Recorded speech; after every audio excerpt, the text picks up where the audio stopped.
नमस्कार दोस्तों, बहुत बहुत हार्दिक अभिनंदन। स्वागत है आपका आपके अपने YouTube चैनल जीरी ज्योतिषम में।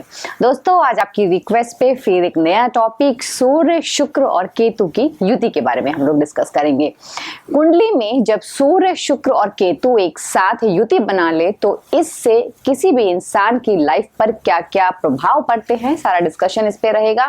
सूर्य शुक्र आपस में दुश्मनी रखते हैं और वहीं शुक्र और केतु भी विचारों में अलग ही प्रभाव में रहते हैं और केतु सूर्य एक प्रकार का ग्रहण दोष भी बना लेते हैं। तो क्या ये तीनों कॉम्बिनेशन किसी भी व्यक्ति की लाइफ में बहुत ही बुरा असर डालते हैं या कुछ अच्छा भी यहाँ पर प्रभाव देते हैं? आज सारा इसी पे डिस्कशन रहेगा। बट उससे पहले अगर आपने अभी तक हमारे चैनल को सब्सक्राइब नहीं किया है तो प्लीज हमारे चैनल को लाइक शेयर सब्सक्राइब करें। साथ पे हमारा इंस्टा पे रेखा जोशी डागर पेज, उसको लाइक शेयर एंड फॉलो करना ना भूलें।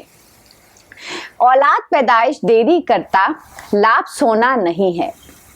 एक वक्त ग्रह ही चलता, दिगर जा नष्ट ही होता है।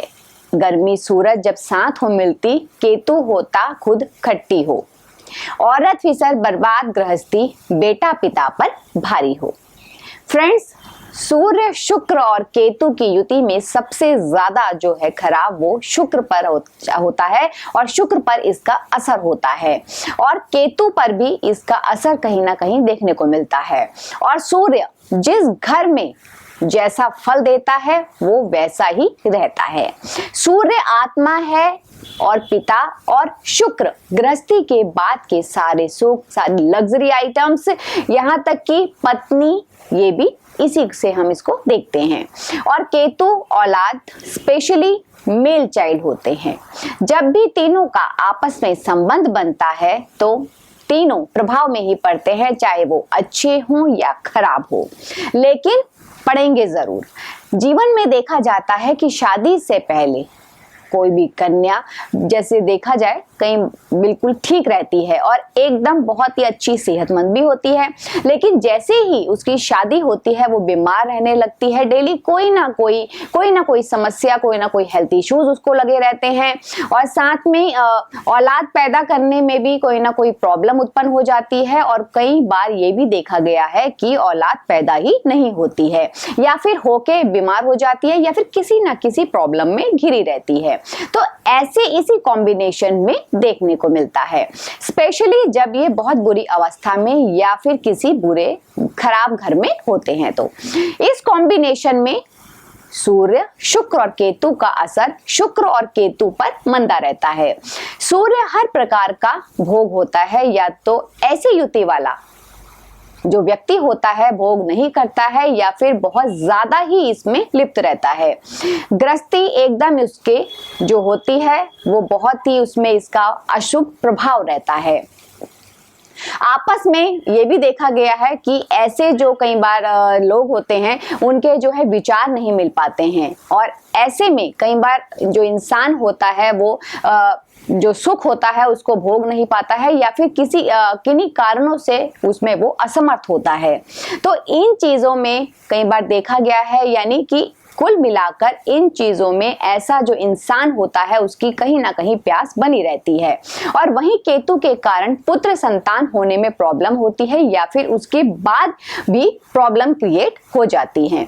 वहीं केतु नाम भी है। तो इस कॉम्बिनेशन के जो लोग होते हैं, जब ये खराब होता है तो इंसान के जो करेक्टर होता है उस पे लांछन लग जाते हैं, पर इसकी कोई गारंटी नहीं होती है कि वो जो एलिगेशंस हैं वो ठीक हैं या गलत हैं, पर लगते जरूर हैं, नाम खराब भी हो जाता है।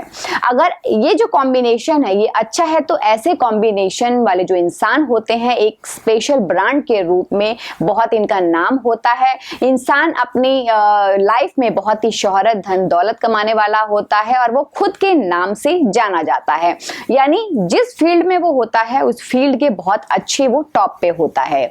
और जब ये युति खराब अवस्था में होती है तो ऐसे व्यक्तियों को नाभि के नीचे की रोग, रीढ़ की हड्डी में प्रॉब्लम या फिर शरीर के जॉइंट्स में रेगुलर दर्द रहना और कई बार उठने बैठने में भी प्रॉब्लम तक आ जाती है। इस कॉम्बिनेशन वाले जो व्यक्ति होते हैं, यानी सूर्य, शुक्र और केतु के कारण इंसान की गृहस्थी में जो सुख होता है उसमें भी कहीं ना कहीं कमी आ जाती है, या फिर उसका भोग उसको प्रॉपर ऐसी युति वाले नहीं कर पाते हैं। संतान का सुख जो होता है बहुत ही कोशिशों के बाद मिलता है, और इनको प्रॉब्लम भी बहुत रहती है। और शादी के टाइम जिस घर में ये रहते हैं, जिस टाइम पे इनकी मैरिज होती है, अगर वो उस घर को छोड़कर किसी अलग घर में चला जाए तो ये भी एक कारण हो सकता है। लेकिन जैसे ही ये उस घर को छोड़कर किसी दूसरे घर में चले जाते हैं तो ये भी देखा गया है कि इनकी गृहस्थी जो होती है बहुत अच्छी चलने लगती है, और बीमारियां जो इनको होती हैं वो भी कम हो जाती हैं, यानी कि ठीक होने लगती है। और संतान से रिलेटेड जो भी प्रॉब्लम इनको आती है उसका सॉल्यूशन भी इनको धीरे धीरे मिलने लगता है। जो इनका कामकाज है उसमें भी उसके जो इफेक्ट्स है वो बहुत ही अच्छे आने लगते हैं। तो इस युति में सबसे बड़ा उपाय या परहेज हम इसको बोल सकते हैं। जब ये युति खराब होती है तो ऐसे जो लोग होते हैं वो अपने कैरेक्टर को बिल्कुल खराब कर लेते हैं, उनके मल्टीपल रिलेशंस वो लोग क्रिएट कर लेते हैं, जिसको रोकना बहुत ही मुश्किल होता है। और कई बार इनको ऐसे कॉम्बिनेशंस वाले को नेगेटिव बीमारियां यानी कि लाइलाज बीमारियां लग जाती हैं। और अगर ये अच्छी अवस्था में होता है तो ऐसे व्यक्ति बहुत ही हेल्दी पर्सन होते हैं, बहुत ही अच्छे स्पोर्ट्स पर्सन होते हैं, जिनका खुद का अपना एक नाम होता है। तो इस युति के बनने से अगर ये अच्छी होती है तो इनके पिता को भी खूब मान सम्मान मिलता है, और अगर खराब होती है तो पिता और पुत्र जो होते हैं, इस पे पुत्र जो होता है वो पिता पर भारी होता है। इनकी पैदाइश के बाद इनके घर में अगर ये युति नेगेटिव हो रही होती है तो लॉसेस होने लग जाते हैं। और इस युति का सबसे ज्यादा जो ऐसे लोग होते हैं उनका सबसे ज्यादा जो ध्यान होता है वो ऑपोजिट सेक्स पर होता है, वो भी नेगेटिव वे में। अगर अच्छा होता है तो ऐसे लोग बहुत ही अच्छे फिल्म स्टार होते हैं, बहुत ही अच्छे स्पोर्ट्समैन होते हैं, एक अच्छा ऑफिसर और एक अच्छा बिजनेस वाले होते हैं, और बहुत ही अच्छे कैरेक्टर वाले भी देखे गए हैं। और अगर वहीं खराब कहीं पर अगर ऐसा होता है तो ऐसे इंसान किसी ना किसी चीज की उन्हें प्यास बनी रहती है, और सोच में उनके जो विचार होते हैं हमेशा नेगेटिविटी बनी रहती है। स्पेशली इनकी वाइफ की, जैसे कि इनकी वाइफ होती है, उनको कोई ना कोई प्रॉब्लम, हेल्थ इश्यूज लगे रहते हैं, हमेशा शरीर में दर्द रहता है। ये सारी ऐसे युति वालों की नेगेटिविटियों की निशानियां मानी गई हैं। और अगर आपको लग रहा हो कि ये युति कहीं ना कहीं खराब हो रही हो, हमें इसके पॉजिटिव रिजल्ट्स नहीं मिल पा रहे हो, तो कुछ ऐसे उपाय हैं, परहेज हैं, जिनको अगर आप अपनाते हैं तो आपको बहुत ही फायदा मिलेगा। सबसे पहला परहेज कि आपने अपने कैरेक्टर को हमेशा साफ रखना है। किसी भी प्रकार का नॉनवेज या फिर ड्रिंक नहीं पीना है। और एक इसमें आप परहेज कह सकती हूँ या फिर इसको रेमेडी भी आप कह सकते हैं कि जिस घर में शादी हुई हो, जिस घर में शादी होकर आए हो, उस घर को छोड़कर किसी दूसरे घर में रहें, ये भी एक बहुत ही अच्छा रेमेडी है। अपने विचार हमेशा पॉजिटिव रखें। और सबसे उत्तम अच्छा उपाय यहाँ पे है कि गौ माता की सेवा करें, और सूर्य ग्रहण के टाइम पे केतु से संबंधित वस्तुओं को पानी में बहाएं, और अपने कोशिश करें कि जितने भी जैसे कि काले सफेद तिल होते हैं, सूखे नारियल वगैरह होते हैं, इनको अपने सिर से 7 टाइम्स एंटी क्लॉकवाइज करके आप इनको जल प्रवाह करें, बहुत ही बेनिफिट मिलेगा। और अगर आपको ये लग रहा हो कि हमारी हेल्थ इश्यूज हो रहे हो या फिर वाइफ के साथ हेल्थ इश्यूज हो रही हो, तो एक ब्लू कलर का flower 7 times anti clockwise sir से वार कर वीराने में दबाएं 43 डेज रेगुलर, कोई बिना नागा किए हुए। तो इससे भी आपको बहुत ही फायदा मिलता है। काले और नीले रंग का परहेज खुद भी करें, और साथ में अपने घर का भी जो सामान है कोशिश करें, जो साज सजावट का सामान होता है उसमें भी इन कलर्स का अगर आप परहेज करते हैं, ये भी आपके लिए बहुत ही बेनिफिट रहेगा। फीमेल्स के लिए अपने बालों में हमेशा ये ध्यान रखना है, फीमेल्स को, ऐसी युति वालों को, कि अपने बाल बनाते समय अपनी माथे से लट बिल्कुल भी ना निकाले, इसका आपको बहुत ही परहेज रखना है। काजल का और लाइनर का यूज बिल्कुल भी आपने नहीं करना है।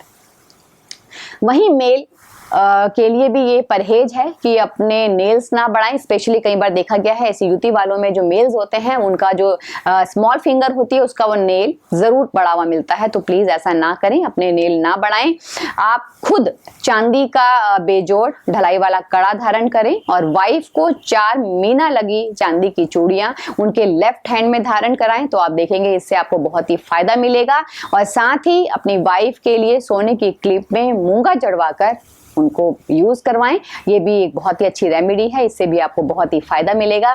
फ्रेंड्स, आप लोगों के मोटिवेशंस पे, आप लोगों के सुझाव पर जो हम लोग ये युतियां बनाते हैं इससे हमें बहुत ही अच्छा लगता है। और आपका हमारे को ये कहना कि इस युति के बारे में आप हमें डिक्टेट कीजिए, हमें समझाएं, ये चीजें हमें बहुत ही मोटिवेट करती है। तो आशा करूंगी आप ऐसे ही आपका साथ हमें मिलता रहेगा। तो तब तक आप अपने घर में स्वस्थ रहें, सुखी रहें, धन धान्य आरोग्य पाएं, इन्हीं शुभकामनाओं के साथ जय श्री कृष्ण।